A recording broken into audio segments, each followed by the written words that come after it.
So, well, welcome you all. Thank you for being watching this video. This is the first of a series of interviews with different associate members of InvasiveNet from or working in non-central countries of the different parts of the world, so they can share their thoughts and experience working there. So today, I'm with Dr. Amy Deacon. She's an assistant professor at the University of West Indies in Trinidad and Tobago. She's also an associate member of InvasiveNet and an associate editor of Aquatic Invasion and Bioinvasion Records. So welcome, Amy. I thank you so much for being here. Thank you. Very happy to be chatting with you. Thank you. So first, I would like to know if you could explain to us very shortly, in a very easy way, your research topic or your research interests. Sure. Yeah, so I'm really interested in aquatic ecology and invasive ecology in the freshwater environment. And I got into this through studying the Trinidadian guppy, which is a very well-studied fish that's native to Trinidad and Tobago, but it's also an invasive species outside of Trinidad.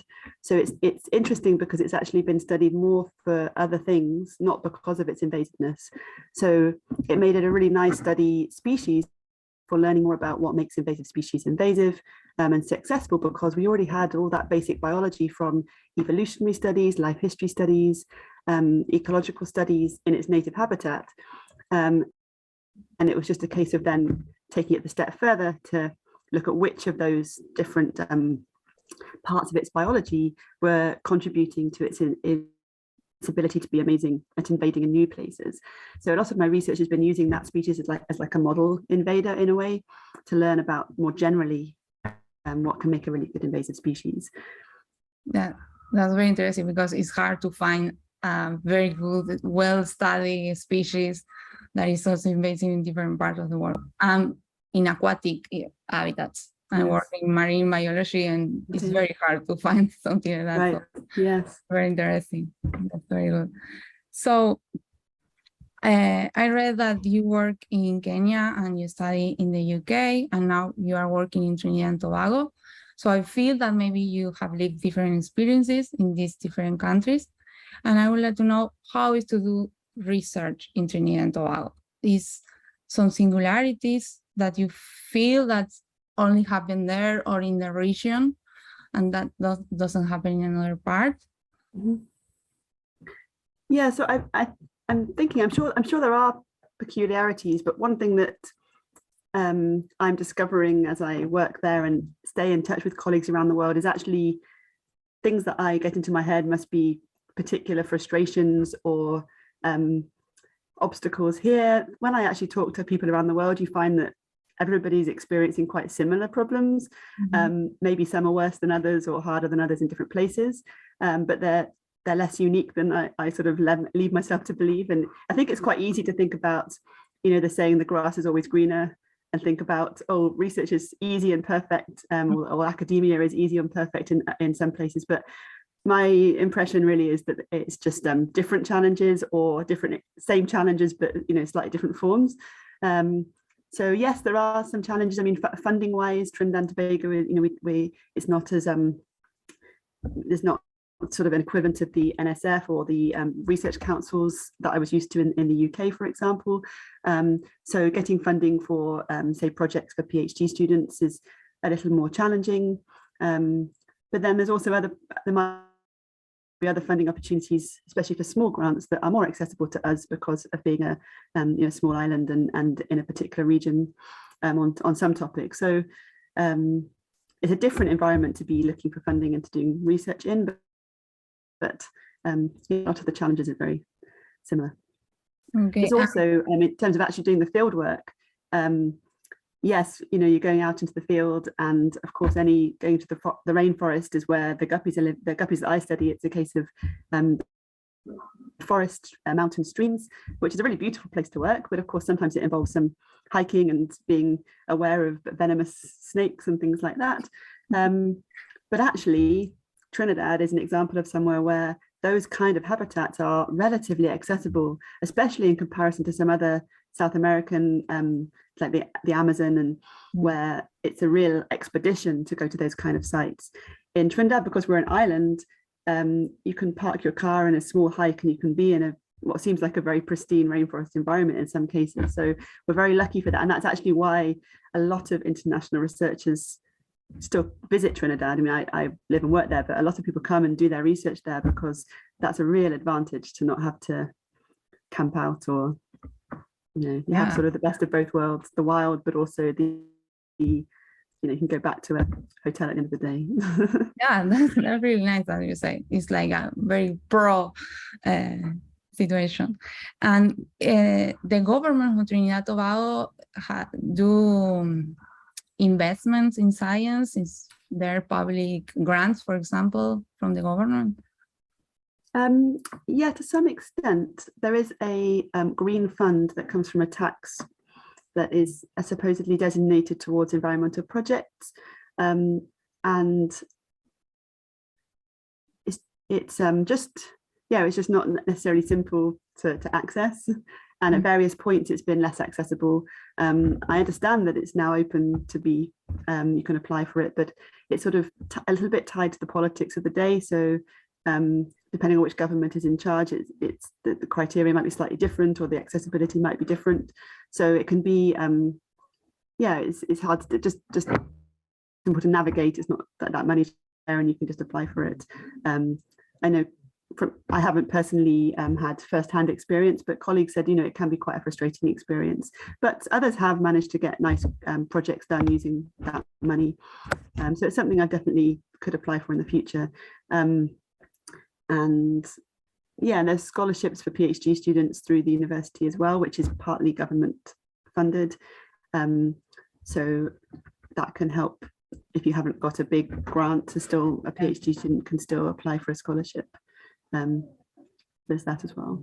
Yeah, so it's something similar that happened in other countries of South America and Central America that depends on the economical context and the political context of the moment. And that's sometimes what makes difficult or frustrating to do research there. Yes. Yeah, exactly. I feel I know what it is. In Argentina, it's happened something similar. Really? Yeah. So how I said before, you have worked in Kenya and you have studied in the UK, and now you are working in Trinidad and Tobago. So I feel you're moving out a lot. And that is something normal between scientists, because we do different postdoc in different countries. And now myself, I did my PhD in a different city in Argentina, and now I'm living here in the United States because of the postdoc of my husband. So I know what is that. Yes. And I know sometimes it's hard to do that. So for you, what was the hardest part of all these moving outs? If you want, professionally, or if you want to say something personal, that's great too. You feel more comfortable. Yeah, so I'd say I feel like a career in academia and research really does rely on you. So much of it relies not just on you being suited to doing the research, but also the sort of personality that is able to cope with that uncertainty. And I know some people they need to know where they're going to be in 5-10 years. And it seems, I didn't know this, but it seems I'm the sort of person who can just about cope with that little bit of uncertainty and kind of just having some faith that something's going to just come up at different points, and being okay with that, even though it can leave you feeling on edge as you come up to the end of a contract or the end of your PhD, for example. And I finished my PhD before I knew what I was going to be do next, but the next opportunity did come up, and then that led to something else. And over the years I've just kind of gained this maybe not particularly well-founded faith that things just work out.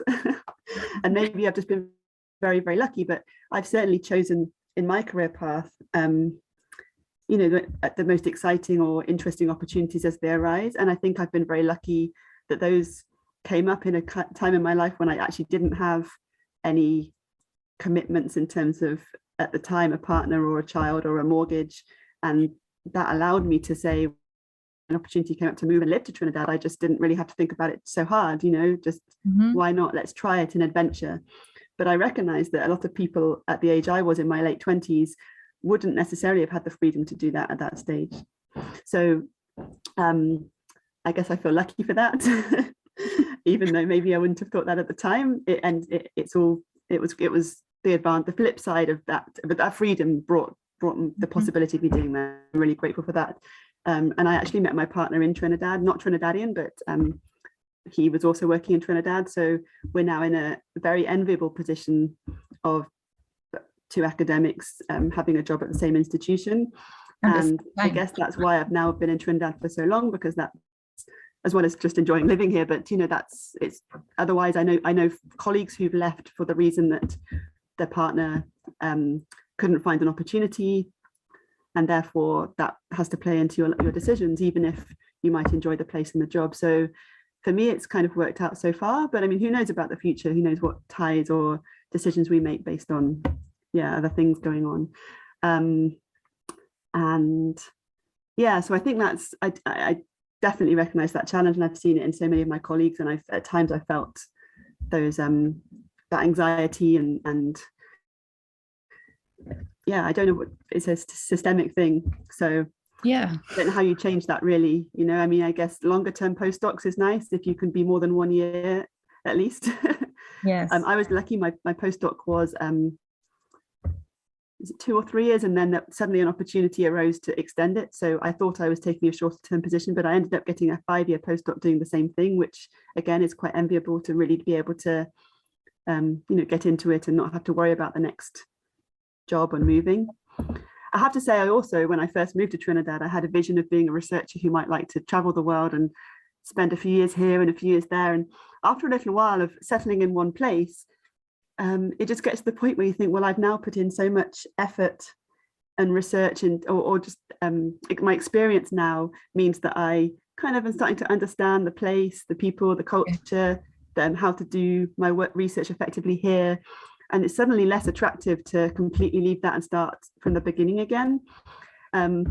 So I hadn't really anticipated that. I thought, once I sort of feel like I've enjoyed Trinidad, maybe I'll go back to Africa, for example, because I loved Kenya. And I'd love to return to that part of the world, but that's just never happened because I guess I got spoiled by Trinidad, and now I feel like it takes years, to really feel like you're at home somewhere. So no, it's very difficult to start again in different places, and I think that's why it's also part of the anxiety, not only the discontinuity of your work, but also the situation of being moving out and starting again and knowing new people.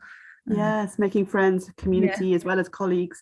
It's a lot, but even within even without moving abroad, people within a country are often moving between institutions, and that is quite more normal in academia than in other jobs. So it's and there's another ways to know different parts of the world too, with short exchange and all that. Yes, but exactly, there are advantages, but it's definitely not for everybody. No, it's not for everybody. That's true. So last year you were one of the co-authors of a paper that explored the representation of Caribbean researchers in papers about Caribbean biodiversity. And like many other papers exploring these situations in different regions of the world, you and your colleagues found that sadly, Caribbean researchers are underrepresented in these papers, and even that the impact factors of papers published by Caribbean researchers are lower than the papers published by foreign researchers. And one of the things you conclude in the paper is the importance of having networks, a network of Caribbean scientists to participate with another researchers in other parts of the world. So my question is how this will work, and if you could have some advances in the creation of any kind of network in the Caribbean, and how it's working. Yeah, exactly. So we found that not only were the representation of Caribbean authors on papers was low, we also, I was kind of surprised. I didn't realize how striking it would be, this idea that there's lots of collaboration happening, but it's happening externally rather than within the region. And I think we all thought as we were working on this paper that it would be really, why should the Caribbean or any region fit in with the standards or the expectations of, say, the North America or Europe, or we should be setting our own rules that are sort of suited to what the region needs and what the situation there. And actually there's a lot of strength. We have got the researchers, we've got universities, and we have collaborators externally, but that could be, the value could be added by better collaborations between islands. Unfortunately, we have different languages in different Caribbean islands. We have quite expensive flights, even quite short distances. It's cheaper to fly to Canada and New York than it is to fly to another Caribbean island in many cases. So that hasn't really been very favorable to those collaborations. And in fact, my university, the University of the West Indies, has 3 campuses in Jamaica, Barbados, and Trinidad. And I barely know my colleagues, even in the biology department, in those 2 campuses with the same university. We're currently working on a project to try and change that. We're going to do a inter-island BioBlitz, where we're going to get the university, the students, and the public in the 3 islands to do some surveys of biodiversity on the same day. And that's sort of, for me, it's a small thing, but it feels like something in the right direction, because I'm now having meetings with those colleagues that I haven't actually met to try and organize this event. And in fact, I met one of these colleagues on a Caribbean Initiative conference, which is a really great organization, the Caribbean Initiative. I don't know whether there are similar organizations in different regions, but they are set up to specifically with the aim of building capacity for conservation and research in the Caribbean. So they have funding, and they organize these conferences which are aimed at encouraging graduates in conservation and ecology to stay in the Caribbean and not sort of get their degree and leave, but to be able to find a career. So they even, not just for PhD scholarships, but they are able to sometimes find ways to fund postdocs or jobs beyond that, and network everybody. So for these conferences, which happen every couple of years, I only managed to go to one so far because COVID delayed the next one, but it was fantastic. I was meeting colleagues from other countries. It was in Guadeloupe. Yes, there's a language barrier, but we were still able to communicate and learn about each other's research. And since then, I'm now co-supervising a student with colleagues in Guadeloupe. So it is possible. It's just, you do need those extra things. And I guess to be conscious of it as well. It's really easy if you're very busy to respond to international collaborators suggesting a really exciting project that is related to your research. And a lot of the other thing we sort of note in the paper is that our universities might be more teaching focused than research focused, or at least there's a big teaching load. So the time and effort we can put into really establishing projects that and getting those big grants is quite limited. And so in many cases, it feels like, it makes more sense to have these external collaborations to be productive in research while still managing to do our teaching, if you see what I mean. I don't think that seems to be the experience of many of my colleagues as well. Yeah. But working together, perhaps, we could change that somewhat. Yeah, and maybe getting bigger grants or something like that. Yeah, exactly. Yeah, perfect. But maybe some grants that were specifically available for those kind of collaborations would help. Yeah, that's true. Maybe we need to create more of that so we can encourage people to involve and create these networks, and that this is also a good idea. And thinking about this, about working in these different that you are working like in different islands with different also with different languages and probably different cultural situations. The inhabitants of Trinidad, the people, the public, is involved in is interested by what scientists are doing in their rainforests and their habitats and their environments. They are involved, I don't know, for example, in citizenship projects, citizen science and something like that. Yeah, so we have had a BioBlitz, which is the best example we've had of a citizen science project in Trinidad and Tobago that was established about 10, 11 years ago now. And that's been really successful. And especially the last 2 years where we've done a virtual one where people can use an app, and really heartened, people are really excited. And people, when you, we did a backyard BioBlitz. So they were using iNaturalist, the iNaturalist app, to take photos of species in their gardens and upload them. And I really think people were wowed by, because we do have, Trinidad is really rich, because it's so close to South America, but also the Caribbean, a really nice species rich fauna and flora. But I don't think most people realize what's in their garden. So my neighbors and I have been surveying our garden during lockdown, and we found more than 500 species in our urban garden. And I think that would blow people's minds. I mean, it actually kind of blew my mind, and I'm a biologist, but I think just raising awareness of that is, people just don't take notice. You know, there's a gecko and there's a tanager, and maybe know the names of the most common animals, but don't necessarily look closely enough to realize that how many and how much diversity is. You don't have to go to the rainforest, it is there as well. So that's been really successful and increased the number of iNaturalist users overall for Trinidad and Tobago, and that has been great. And that will feed into to GBIF, the Global Biodiversity Information Facility, right?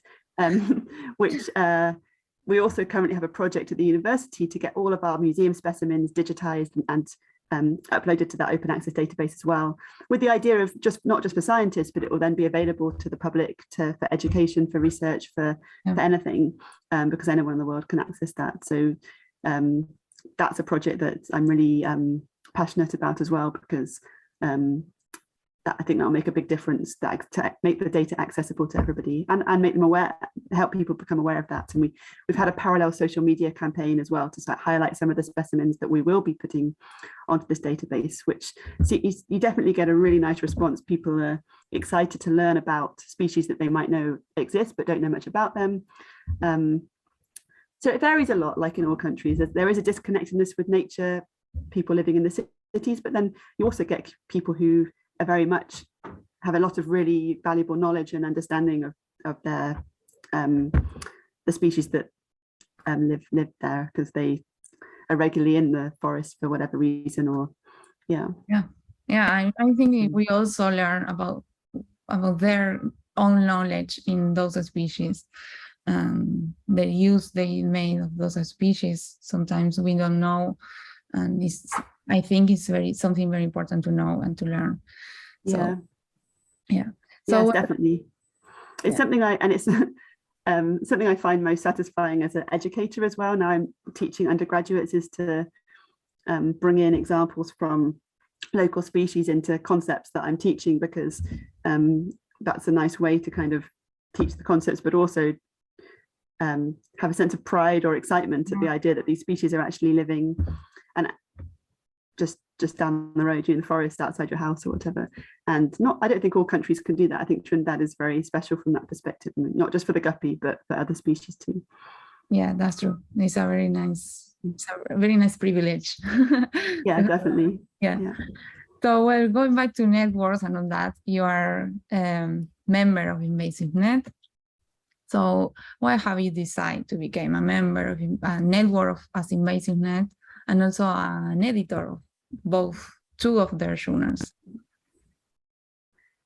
So I initially took on the responsibility because I was invited, and I thought that was a nice for the editorial responsibility. I was invited, and I like the idea of getting that experience, and it's a really nice way to sort of well, firstly force yourself to read more papers, because you don't make time for that otherwise, and feel like you're staying in touch with what is going on in your field, and colleagues as well. It means that now, even if we're not meeting face to face, just having email contact with different people around the world means that you effectively have a network there. And I guess I saw InvasiveNet as a extension of that.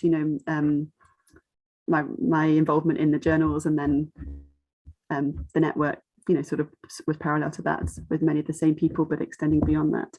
I don't think I take full advantage of it, but I enjoy the newsletter, and feeling like you have that connection, and you never know when those connections might become sort of useful or fruitful in the future. And so I think that is actually a really nice tool for people who might be working on an island or in a fairly isolated environment in a university. For example, there's lots of great things about the University of the West Indies, and it's a really good university, and people are doing, my colleagues are doing fantastic research, but we don't get quite as many opportunities to have guest speakers, or to interact with other institutions in the same way as maybe you would do on a continent, where you could kind of have exchanges and people come by for a day and give a guest lecture or run a workshop. That doesn't happen quite as often. So I feel like it's even more important, those societies, and I'm a member of the British Ecological Society, the Association for Animal Behaviour, and then there's the InvasiveNet and Caribbean Initiative, and all of those things in different ways help you feel connected through the newsletters, through if you do manage to go to conferences, and make a difference, to mean that you're not quite so isolated as you would be otherwise. And especially during lockdown as well, when our borders were closed in Trinidad for quite a while, so it was really impossible.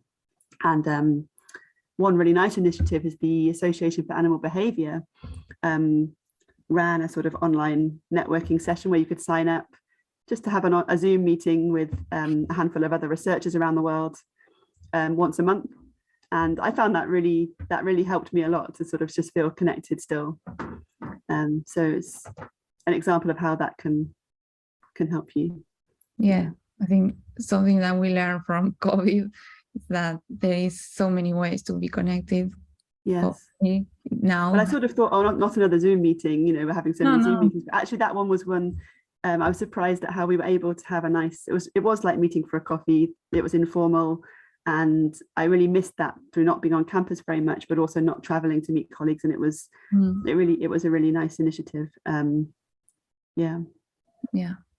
And also those societies can provide different funding opportunities as well, some of them. So yes, that's important too. Yeah. So to finish, do you think, and I think so, but do you think it's important that early careers and students became members of, for example, of InvasiveNet? If you think so, why? Yeah, I definitely think it's a good thing to do. I think that those kind of connections, like I said, are sort of there are people now who I met during my PhD at various different conferences or events that were organized by these societies, and they're now my contemporaries, assistant or associate professors all around the world.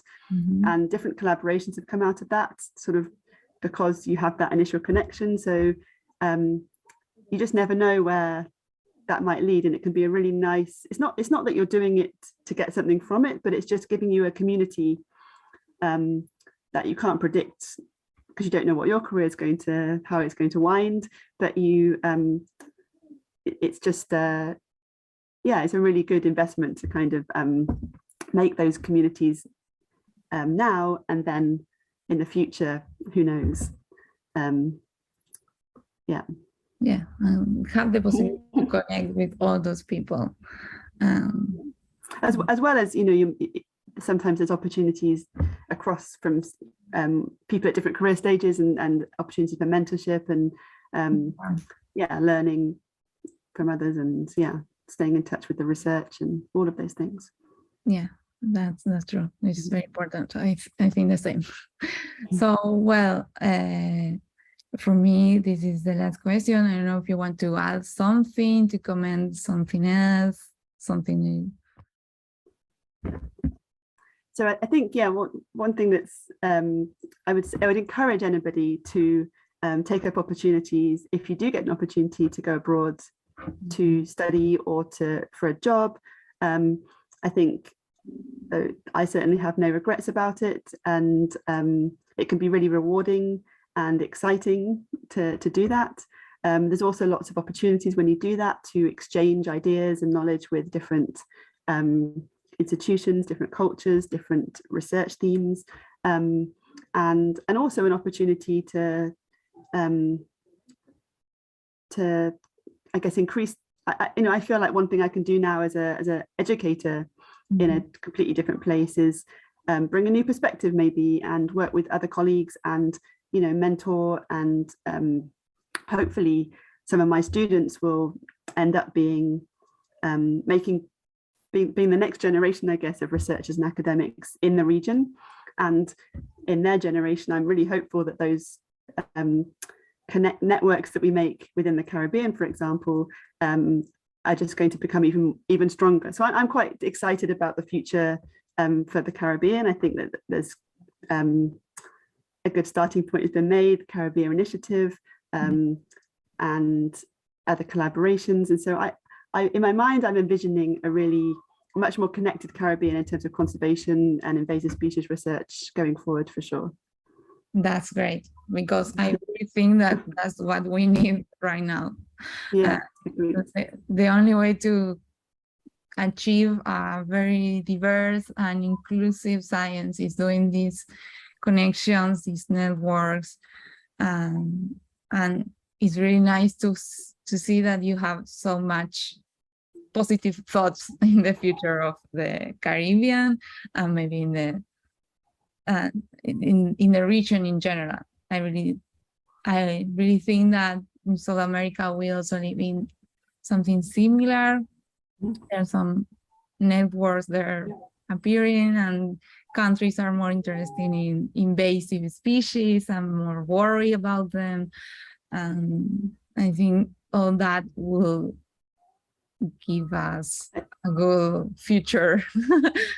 I should say also that now you mentioned that, I mean, I think there's also a great scope for greater relations between the Caribbean and South American countries, because of course, I mean, especially Trinidad, we share a great deal of our fauna and problems. And so I think there's equal argument for including that, the region being South America and the Caribbean, for a lot of those collaborations, for sure. Yeah, that's true. And as you said before, traveling and having spend some time in other countries is I found it's very important. It's very enriching, because I don't know, so much different situations, ways of living, realities, and that's, I think, it's really important for us to for understand another person, to comprehend, to feel empathy about them and their realities. So yeah, exactly. Any travel really does broaden the mind. I know that's a very cliche thing to say, but I think just reminds you about how different the world is and how diverse the world is. And I personally feel that's been very valuable to me in lots of different ways, in my research as well as everything else. And we are very lucky that our shop allows us to do this. Yes. And we can travel with because of work. That's exactly. Yes. I feel very lucky as well. So well, this last comment was great. I love it. Okay, good. Thank you. Yeah, thanks, Clara. That was nice to chat. Yeah. Well, see you.